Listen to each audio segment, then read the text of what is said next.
का अध्ययन करेंगे। रस जिस प्रकार से हम लोग अपने व्यवहारिक जीवन में अनार का रस पीते हैं, आम का रस पीते हैं, नींबू का रस पीते हैं और गन्ने का रस पीते हैं, तो इन सब रसों का सेवन करने के पश्चात हम अंदर से अर्थात हमारे हृदय से आवाज आती है कि मजा आ गया। तो ये मजा जो है यही आनंद है और इसी को हम रस कहते हैं।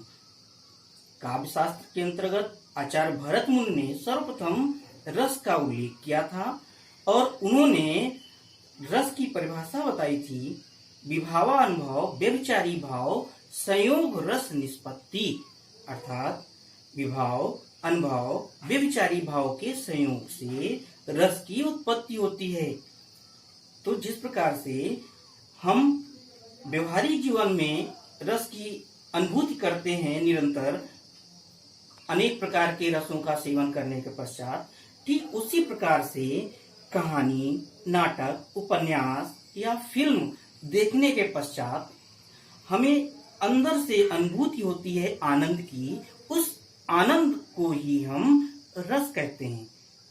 कविता सुनने के या पढ़ने के पश्चात अंदर से अर्थात हमारे हृदय से एक अनुभूति होती है आनंद की, उसी को हम रस कहते हैं। तो व्यवहारिक जीवन में भी हमारे पग पग पे रस दिखाई देते हैं जिसको हम अनुभूति करते हैं और उसी को हिंदी व्याकरण के अंतर्गत रस के अंतर्गत बताया गया कि ये भरत मुनि ने 8 रसों का उल्लेख अपने नाट्यशास्त्र में किया था और उनके अनुयायी अभिनव गुप्त ने एक रस और जोड़ दिया और उनका कहना है कि जब तक शांत रस नहीं होगा तब तक उस काव्य में सभी रस समाहित नहीं हो पाएंगे, आनंद की अनुभूति नहीं हो पाती। जैसे हम कोई फिल्म देखते हैं और अंत में फिल्म देखने के बाद यदि उसमें शांति ना हो, मार धाड़ होती रहे, उसी में फिल्म समाप्त हो जाती है, तो फिल्म कहते हैं मजा नहीं आया, आनंद नहीं आया।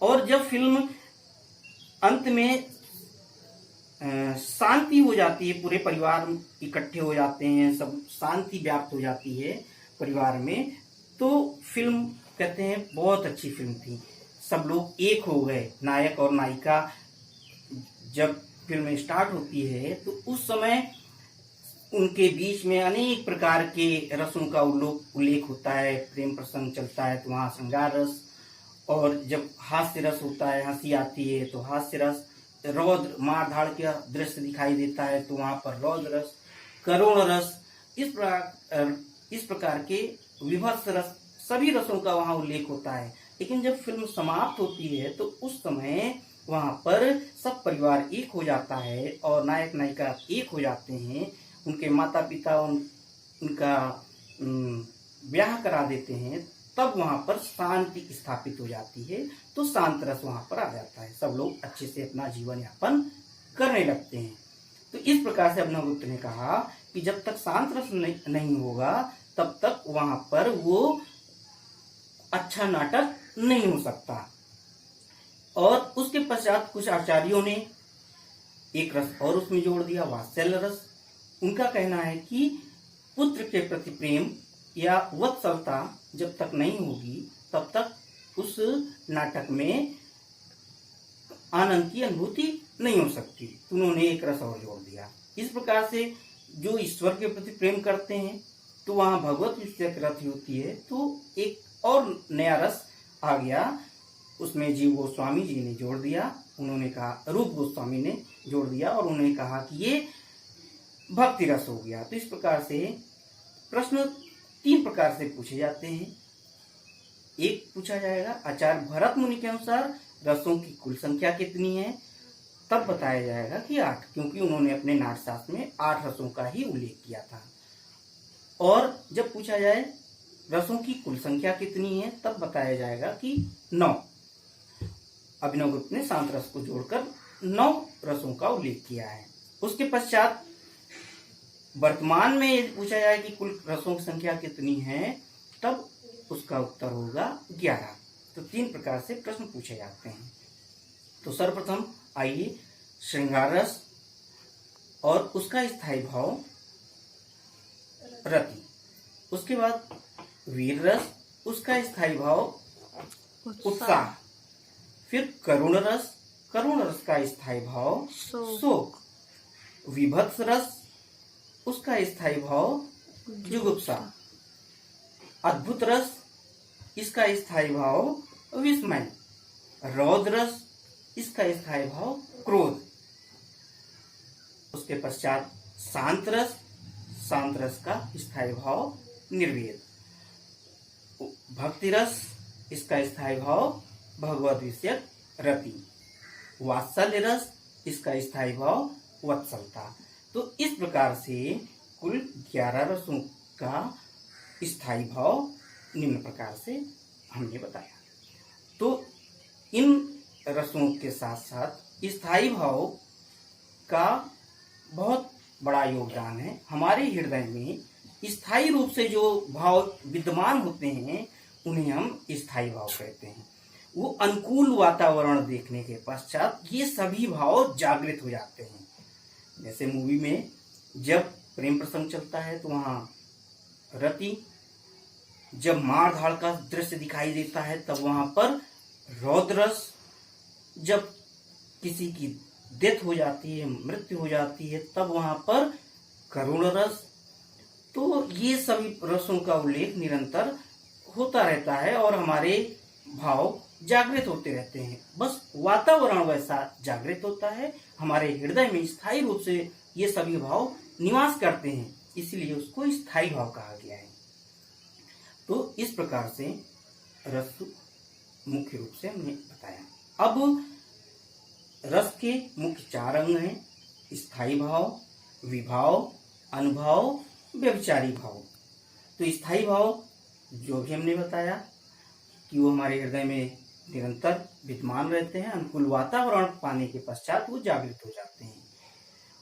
और संचारी भाव, संचारी या व्यभिचारी भाव इसे बोलते हैं। तो ये 33 प्रकार के होते हैं जो पल पल में बदलते रहते हैं, क्षणिक होते हैं। ये आए और फिर चले गए, तो ये संचरित होते रहते हैं, इसलिए इनको संचारी भाव कहते हैं। विभाव क्या होता है? श्रृंगार रस की परिभाषा है, जब नायक और नायिका का आपस में मिलन होता है तो वहां पर श्रृंगार रस होता है। अर्थात उस नायक नायिका के कारण जब रति नामक स्थायी भाव जागृत हो जाता है तब वहां श्रृंगार रस होता है। तो श्रृंगार रस के 2 भेद बताए गए हैं, एक संयोग श्रृंगार रस और दूसरा वियोग श्रृंगार रस।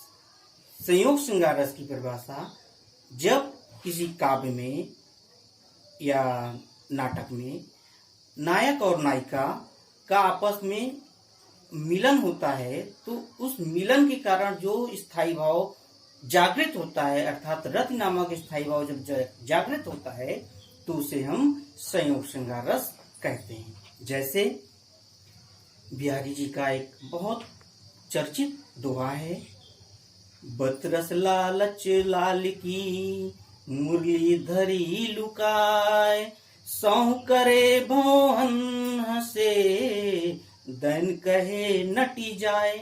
अर्थात जब उनकी राधा प्रेमिका भगवान कृष्ण की मुरली को छुपा देती हैं, किस लिए छुपाती हैं? बात करने के लिए। बतरस लालच लाल की, बात करने की लालसा से उन्होंने कृष्ण की मुरली को छुपा दिया और कृष्ण जब उसको खोजते हैं नहीं मिलती है तो बतरस लालच लाल की मुरली धरी लुकाए, सौं करे अर्थात शपथ दिलाते हैं राधा को कि हमारी मुरली कहाँ है।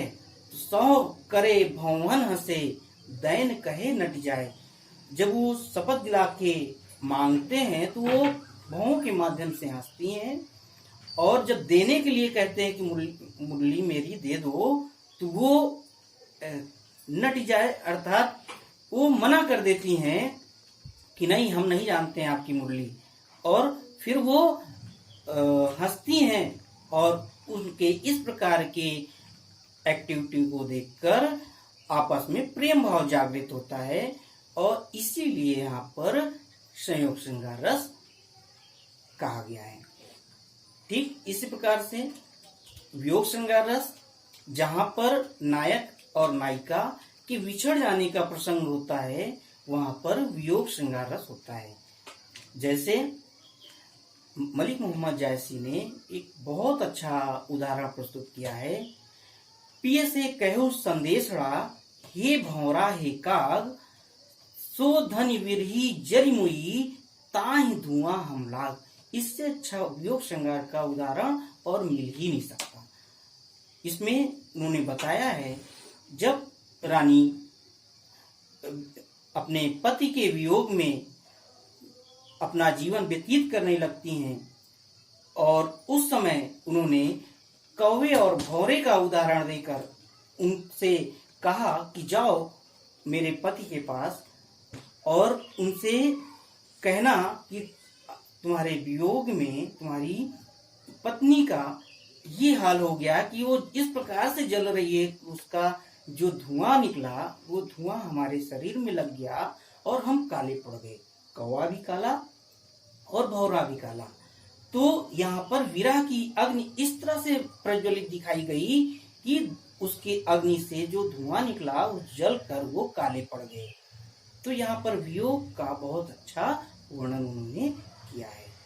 तो संयोग श्रृंगार रस और वियोग श्रृंगार रस, ये श्रृंगार रस के दो भेद बताए गए हैं। इसके पश्चात वीर रस, जहां पर उत्साह नामक स्थायी भाव जागृत होता है। किसी काव्य को पढ़ने, नाटक को देखने या सुनने या कहानी को सुनकर हमारे हृदय में उत्साह नामक स्थायी भाव जागृत हो जाता है, वहां पर वीर रस होता है। एक बहुत चर्चित कविता है, वीर तुम बढ़े चलो, धीर तुम बढ़े चलो, सामने पहाड़ हो, सिंह की दाढ़ हो। तो यहाँ पर वो उत्साह जागृत हो रहा है, वीरता का भाव जागृत हो रहा है। तो इस प्रकार जहाँ पर उत्साह जागृत होता है हमारे हृदय में, वहाँ वीर रस होता है। अब शेष अगले क्लास में